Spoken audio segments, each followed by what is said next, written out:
Welcome back, beautiful soul, to another episode of Embody Divinity. I'm so honored you're here with me today. Whether you're tuning in from your car, your morning walk, your kitchen altar, or your bathtub, thank you for bringing your energy into this shared space. Let's take a deep breath together in through your nose and out through your mouth. Let's do that again, in through your nose and out through your mouth. Feel your body. Feel this moment. And just notice what it feels like to be here, to be seen, to be safe, to be allowed. Today we're exploring a theme that has been unraveling and rebuilding me in equal measure, and that's sovereignty as spiritual activism. But not sovereignty in the loud, aggressive, individualistic way the world often portrays it as. We're talking about soft sovereignty, the kind that allows you to be fully human, fully divine, fully you. The kind that doesn't need to scream to be heard, the kind that lives in your belly, your boundaries, your breath.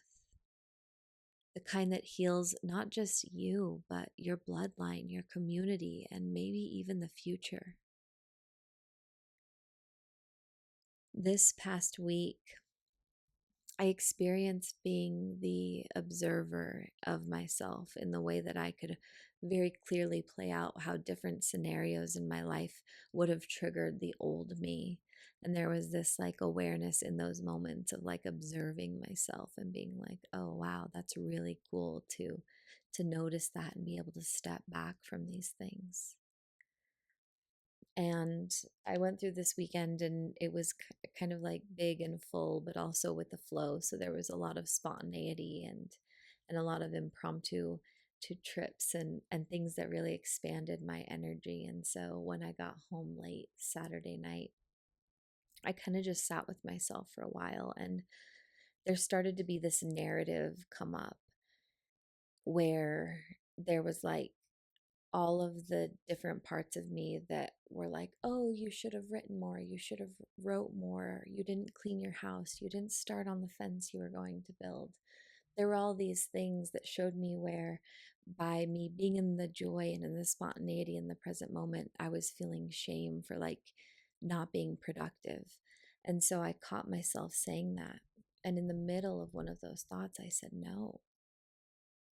I said no to the guilt. I said no to the shame. I said yes to my choice.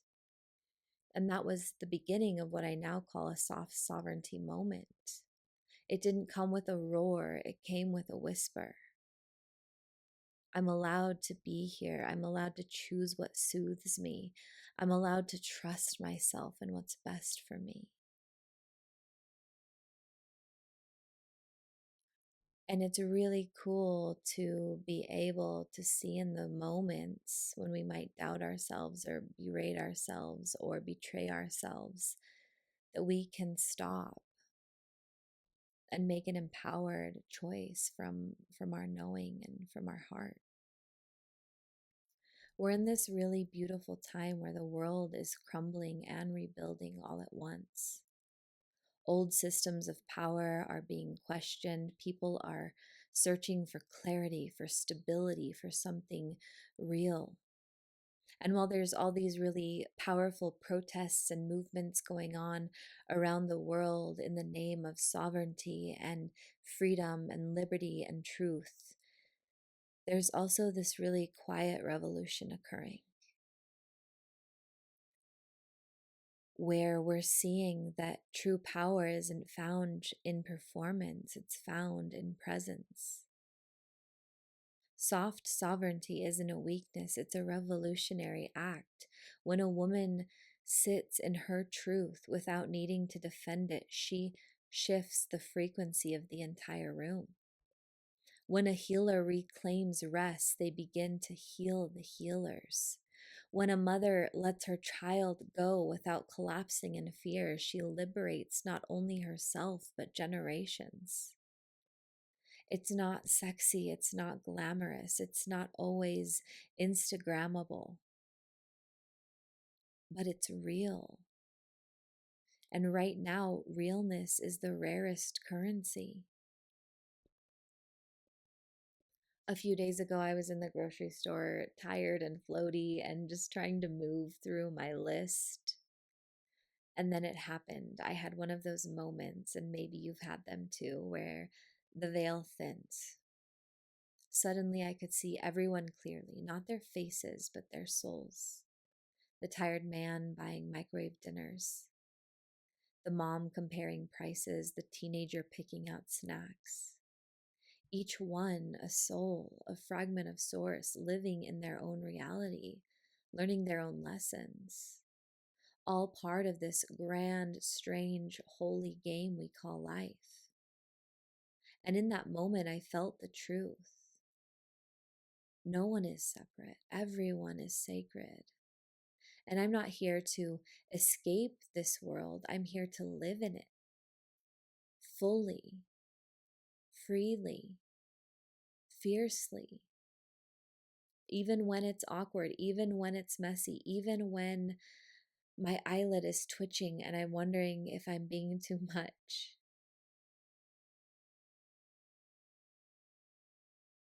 We keep searching for the sacred and stillness in the meditations, the journaling, the altars, the affirmation.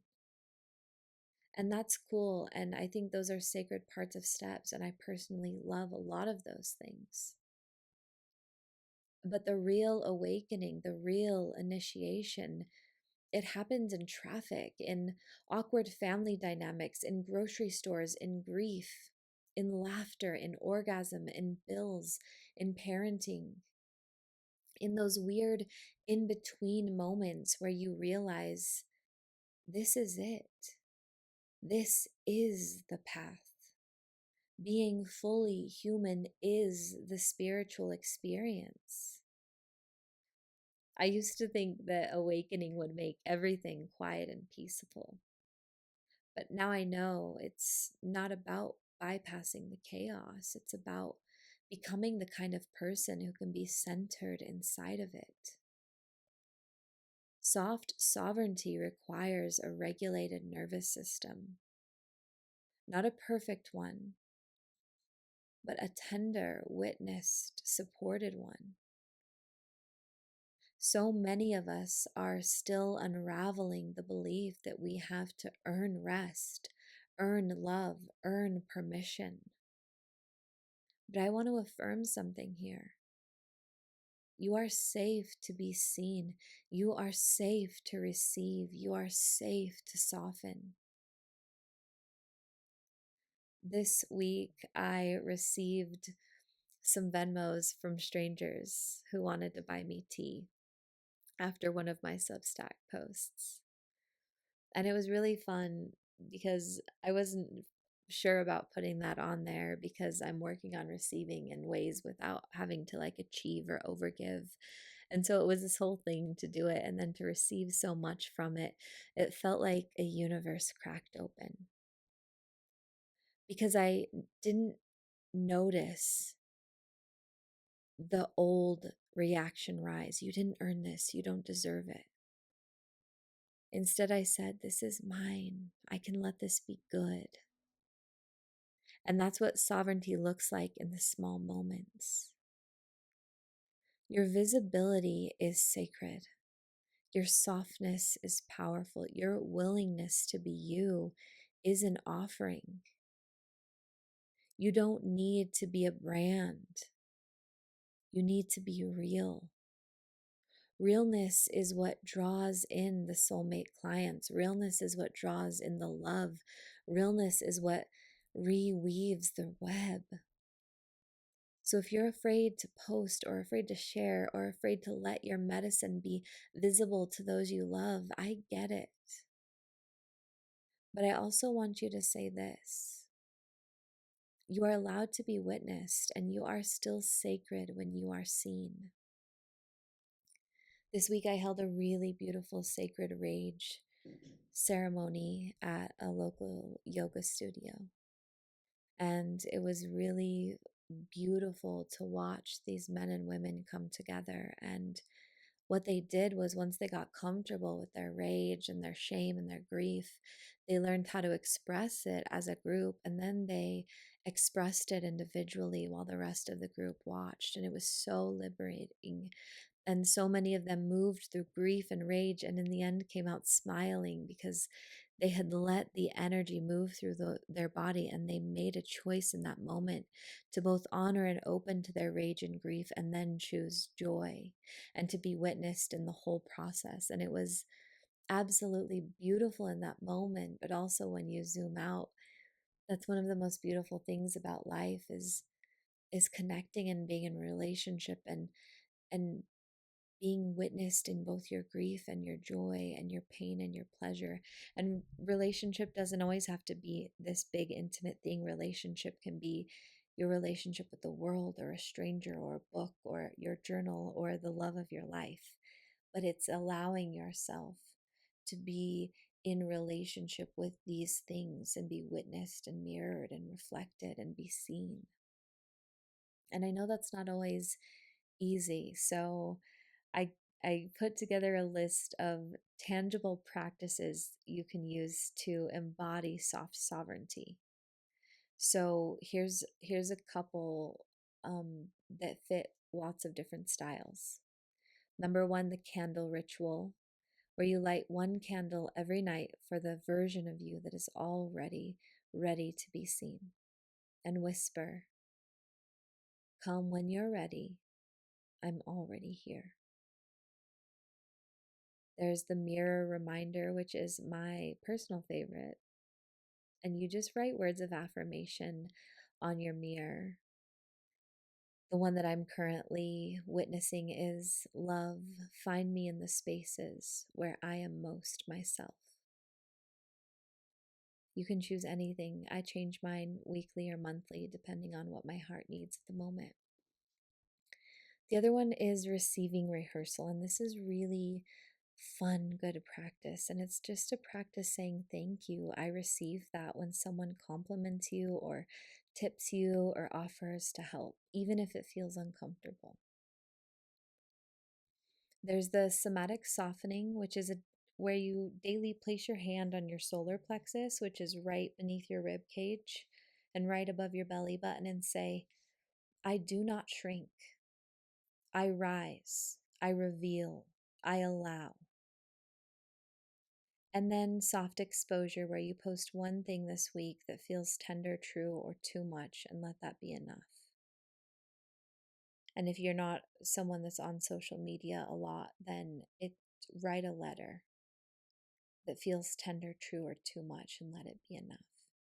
And I wrote those out, so I'm going to put them in the description of wherever you're listening to this. Wherever you are right now, let's just take one more deep breath together. Let yourself soften. Let yourself be real. Let yourself belong to you. This is sovereignty. This is spiritual activism. This is embodiment. And you, sweet one, are the revolution.